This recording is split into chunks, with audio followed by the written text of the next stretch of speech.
Hello, this is the recording of the uh, DS final term project, which was techniques for generating random numbers in parallel. So we'll start with the introduction, which is by explaining what randomization is. Randomization is defined to be the study of making something random, which is mathematically defined as having for any input, getting an output y should be uniformly random. That is what the statement is trying to tell. So yeah, that's what I've written downstairs. That the definition of also is that a probability function for any input x to give output y should be uniformly random.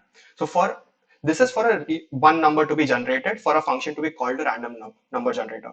What if for a sequence you want to define what random sequences are? So they need to follow two parameters saying that the values should be uniformly defined, which are uniformly distributed, which I've defined above, and another that it should be impossible to predict the future values based on past and present ones, which is another thing.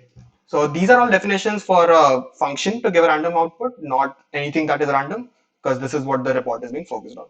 So why is randomness important? So we have two functions here. First of all, being cryptography, uh, which is a study of how to keep your communication secure in place of an adversary. So in this, you can see that there is one communication insecure channel, which is where the adversary can eavesdrop and get your information. You don't want that. For that, you need to transfer something illegible, which can get you back the legible information, but the adversary cannot get that. So in this, there are two algorithms. One is the encryption, one is the decryption. So for your encryption algorithm to be very powerful, they need to be randomized. So in the case that even if the system is faulty and for the same MNK, you will get different Cs such as so that your information is being protected. Therefore, EM is a random number generator. That's why it's important. Another is a Monte Carlo simulations where it is known they are defined as algorithms that use random sampling to obtain deterministic results, which is different to than what standard algorithms are supposed to be. That they're supposed to be give you deterministic results for deterministic inputs.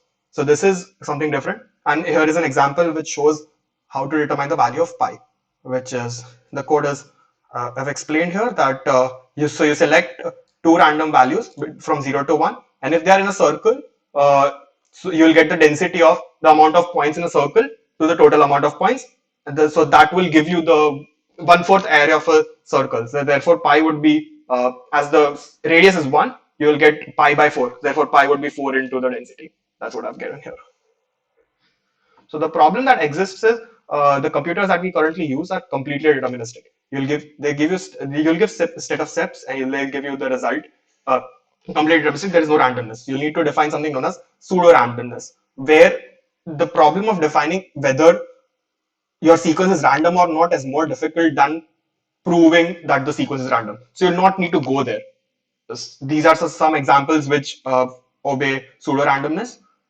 So yeah, mathematically they are defined to be sequences that appear to be statistically random for a given amount of length that you require. They can repeat after say 10 million things, but if you only require 100, they are random for you.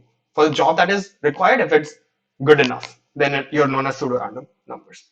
So this is the general structure of what a pseudo random number should be, which is you get a seed, which is the initial function, which is the initial value. You do some transformation it, and you get final function. So this transformation is where you'll get random bits every time, pseudo random bits that is.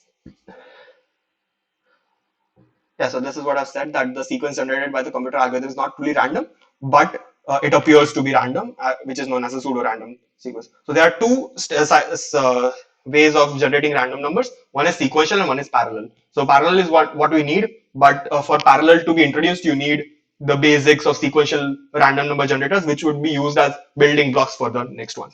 So there are two main. One is the LCG, known as the linear congruential generator, which is a recursive function which defines xn to be a linear function of the previous one mod by m.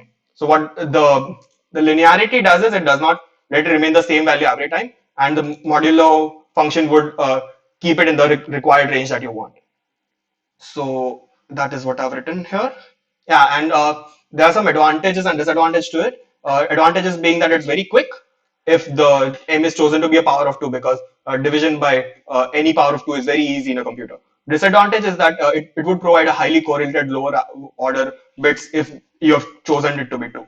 So you'll require something in between. So people usually use 2 power n minus plus 1, which is for a given n can be prime in a if n is large enough. So for a long time, it was thought that 2 power n plus minus 1 would give you random numbers for high values of n, which is still true for not for every n, but for a lot of n's. So that's why you're safe enough to choose m to be 2 power n plus minus 1, which would give you good enough division techniques as well as as well as no correlation that you want. So there is one modification of LCG that is used, which is known as the multiple recursive generator, which is just instead of having it to be a recursive function of the previous one, it is the combination of all of n k previous values which you have taken together and linearly added them. So this is the code for it, which is extremely simple. Yeah. After that, there is lagged Fibonacci generators, which just take two random bits you've already found, and does a binary operation on the modulo m. So binary operations could be addition, multiplication, or XOR. In here, it is proven that XOR is a very bad binary operation which should never be used. Multiplication is the best, where addition comes in between. So yeah. So the major benefit, it's extremely quick even compared to LCG, and your period can be made arbitrarily wide just by changing the value of your P and Q. So if P is greater than Q, if you just keep Q to be constant, change values of P, you can just easily increase your period of your random numbers. So this is the code for that.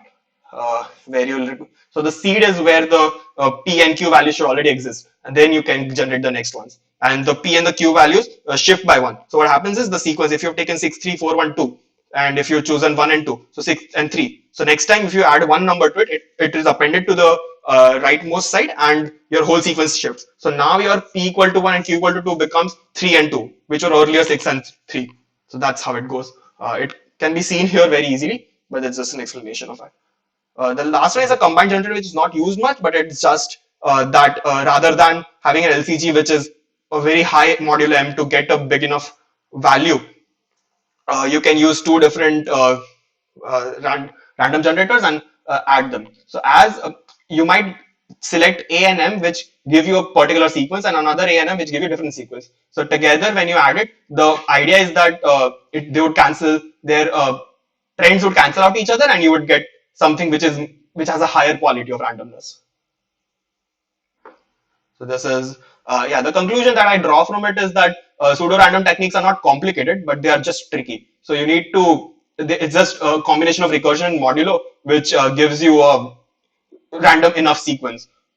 And yeah, this is where I talk about quality, saying that quality can be performed by performing binary operations on sequences, which if having different parameters would, yeah, so that's what I was explaining earlier, that if you have different parameters, their trends might cancel each other out. Finally, we come to the parallel random number generators, which was the topic, where you have, so parallel number generators, parallel random number generations is done by splitting your input into various parts, and them all having their own parameters. So the sequence that you finally generate would have so many parameters that a trend, an observable trend, would be a very far-fetched idea. So your repetition or any trend that you might find would go, that period would increase exponentially. But the problem that happens is any correlation that might exist between those parameters or input values will exponentially increase as well. So this is the trade-off that exists. Yeah. So the algorithm works on the principle that the elements of sequential RNG must be distributed in some ways among the processor. So these are the underlying process remains the same. So you'll either have LCG or LFG, but now you're dividing it amongst processors. So yeah, the quality of random numbers will not increase. As you can see in the result tab, we'll see that it actually does not change a whole lot. So the first is sequence splitting, where you just give if you have want n numbers, you divide it by the amount of processors you have, and you just let them randomly get them by themselves. So I've used Python here and Ray to compute parallelly, and where I've gotten the result. In the codes, you will get all the codes mentioned here, and you'll be able to perform all these tasks. So yeah, in this my code, there should be a ray @ray here @ray.remote, but LaTeX was not allowing it, so I just this is the copy of it. In the original version, it still works. So that Yeah, another technique is random tree where you take two sequences now. One is the left hand side and right hand side. So left hand side is used as the starting point for every right hand side sequences. So what happens is you have L1, L2, L3, which are all starting points for different R's. So now you can have a parent, for example, for every child, it can give L1 to another child L2, another child L3, and then they can all now proceed with different parameters and get you for further sequences. In here only the A parameter changes, the M remains the same. So yeah, as the M remains the same and only A changes, and it is basically just LCG now, just two different parts of LCG. The quality of randomness should not increase that much, and it does not. And yeah, that is the downside of it. That there's nothing, no benefit to it. The yeah, I mean no quality benefit to it. The benefit of the system is that you can make it a lot more reproducible and non-centralized. So as I said, right, if you have a parent, you can give it to a child again and a lot of childs without having any issues that the sequence might repeat as you are yourself creating a random sequence. So this is the code for it. Another is a variant of it, which is known as the leapfrog method, where your R the constant for RK is now just the constant of AL power n, where n is the amount of subsequences that you require. For example, for every process, if you require 5 random numbers, then you can use this method, and the advantage that will give you is that it will not repeat for p for the period of p by n, where p is the period of L itself. And for an LCG, we know that the period is not that small if taken a high enough m.